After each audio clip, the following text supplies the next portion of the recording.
Is your favorite Easter egg shrinking? Well, this might be why.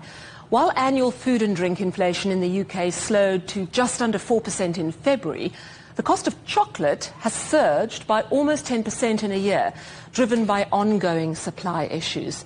That's pushing up the price of sweet treats this Easter. New research shows the cost of popular branded chocolate eggs has risen by more than 40% in some cases.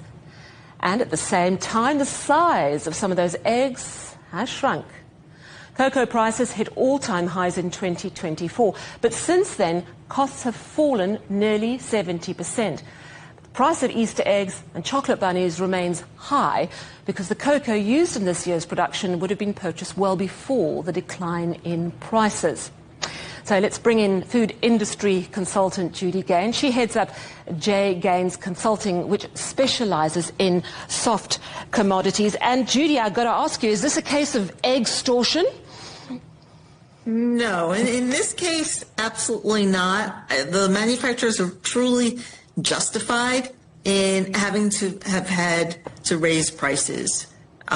We had a situation where top two growers in the world, accounting for more than 65% of total world production, both took a huge hit in their production, and prices went up by 500%. And I know that cocoa prices are off those highs from 2024, but I understand they are still way higher than before that spike. Am I right? That is absolutely correct. And manufacturers have a very long lead time from the time they actually purchase the cocoa, have it shipped, and then grind the cocoa, manufacture the Easter eggs, get them into stores.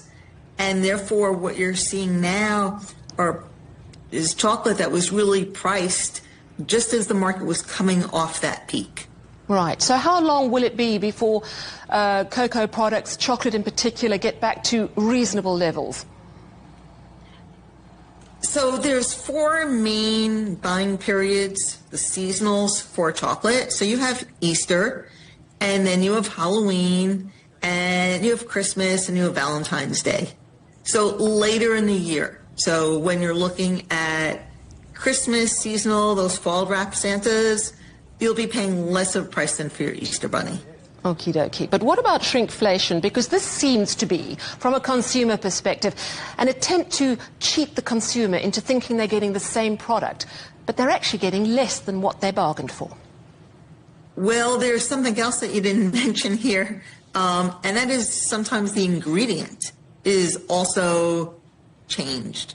So you have the size goes down, the price goes up, and the ingredient panel changes, and consumers need to be very careful on wording like chocolatey or chocolate flavored as opposed to milk chocolate. So manufacturers faced with the exorbitant price increases had to, and then on top of that, at the time, there was also Trump tariffs came in. So, and you had high shipping costs. So many factors went into this. And the price of cocoa butter itself surged even more than the price of cocoa beans. So it's not just about those difficult harvests in West Africa 2 years ago. There's more to it. So what happened is manufacturers had to take action on all fronts. So it's not just shrinking the size and raising the price, but there's also those changes on the ingredient panel. Well, thank you so much for putting it all... most of these seasonal candies.